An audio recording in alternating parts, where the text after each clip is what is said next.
सांगण्यात येत आहे. त्याच विरोधामध्ये हे आंदोलन करण्यात आले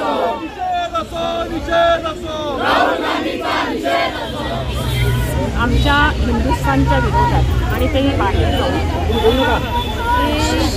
ज्यांनी संविधानाचा अपमान केलेला आहे आणि संविधानाच्या विरोधात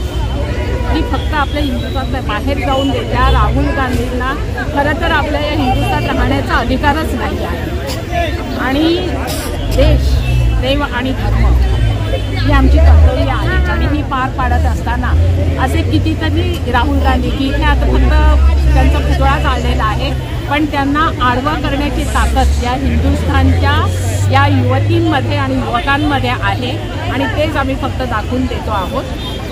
आणि हेच आम्हाला सगळ्यात दाखवून द्यायचं. आज हिंदुस्थानाचा अपमान करणाऱ्या राहुल गांधींचा सर्वतोपरी शिवसेनेच्या महिला आघाडीने आणि शिवसेनेने निषेध केला आहे आणि भरपूर संताप त्यांच्या माणसाला अजिबात संस्कृती नाही तो असंस्कृत माणूस म्हणून जन्माला आलाय आणि तसाच त्याचा अंत होईल परंतु त्यांनी जे राष्ट्रद्रोही कार्य केलेलं आहे त्याला कोणीही माफ करणार नाही.